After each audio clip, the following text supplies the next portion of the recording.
Stinging rebuke today from the federal judiciary on a day one priority for Donald Trump, an executive order that curbs birthright citizenship for children born here of undocumented immigrants. It strikes at some of the basic questions of what it means to be an American. A federal district court judge in Maryland putting in place a nationwide injunction against the Trump administration's order, and it appears to have some staying power. As the New York Times reports, in most cases, a preliminary injunction remains in force until a case is resolved or a higher court overturns it. Speaking from the bench, the judge said this, quote, "The executive order conflicts with the plain language of the 14th Amendment, contradicts 125-year-old binding Supreme Court precedent, and runs counter to our nation's 250-year history of citizenship by birth. The United States Supreme Court has resoundingly rejected the president's interpretation of the citizenship clause of the 14th Amendment. In fact, no court in the country has ever endorsed the president's interpretation. This court will not be the first." The judge lays out the stakes of the case for every American, adding this, quote, "Citizenship is a most precious right expressly guaranteed by the 14th Amendment of the Constitution. It is said that the right to U.S. citizenship is a right no less precious than life or liberty." The case was brought by 5 undocumented pregnant women and an immigrant rights group. An attorney for the plaintiffs told the judge this, quote, "The parents covered by the order have lived in the U.S. for decades. They're not temporary visitors. They have made America their home, and they're entitled to have their children subject to the same constitutional right that every other child in America has." Today's ruling is the administration's second defeat in the matter of a few weeks on this issue. Last month, a federal judge in Seattle had issued a 14-day restraining order and a ruling in which he slammed the Trump administration, saying this, quote, "I have difficulty understanding how a member of the bar can state unequivocally that this is a constitutional order. It boggles my mind. Where were the lawyers when this decision was being made?" We're back with Sarah and John.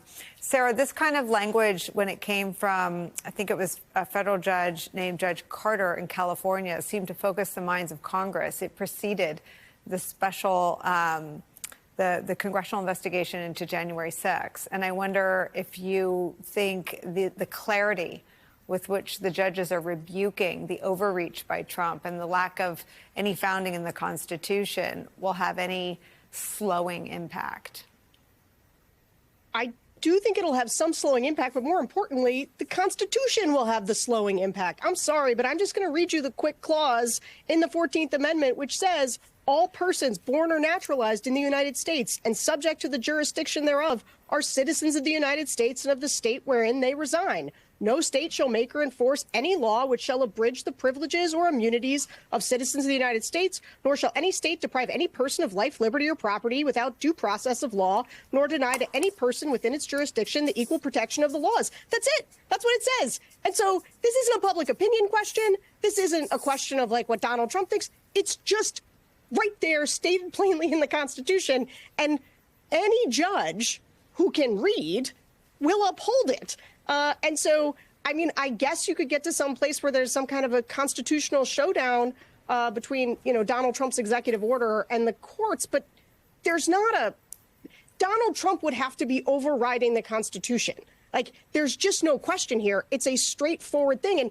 And look, Donald Trump has obviously spent a lot of time demonizing immigration and our immigration laws, and maybe they will even succeed here as a messaging matter in making the fact that people born in this country from people who are undocumented, that they shouldn't be citizens. But even if they won the public opinion fight, they would still lose the constitutional fight because it is completely straightforward. Maybe. I mean, maybe in the sense that maybe in the sense that I think that, look, it was Sarah's colleague, Jonathan Last, who was on the podcast with me, on my podcast earlier this week, who made this point. The plain language of the Constitution endorses birthright citizenship. There are 2 votes in the Supreme Court who will vote for Trump on anything, in Clarence Thomas and Justice Alito. Okay, you got a 7-2 court at the Supreme Court, which is where this case is going to go. Get a 7-2 ruling in favor of rejects Trump's claim.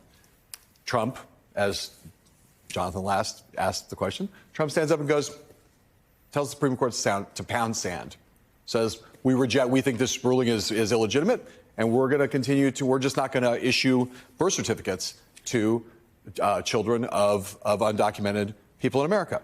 What happens then? Does anybody really think that that's inconceivable? That Trump will test the Supreme Court's power in that way at some point in this term? Does everybody think, Sarah? I don't think Sarah thinks that's inconceivable. Sarah? It's not inconceivable. Yeah. Well, quoting Jonathan Last at me is unfair because he is the bleakest colleague Yes. and friend that I have. Yes, but not wrong. But sometimes not wrong. Go ahead, Sarah. He is right on occasion. He's been known to be right on occasion because by taking the bleakest outlook, that has proved him that has allowed him to be right during the Trump administration. Yeah. So you're right. I mean, he might dare the Supreme Court, and he's going to stress all of our systems. Yeah. That won't change the fact that it will be fundamentally unconstitutional. At that point, we don't have a republic anymore. We don't have a country anymore.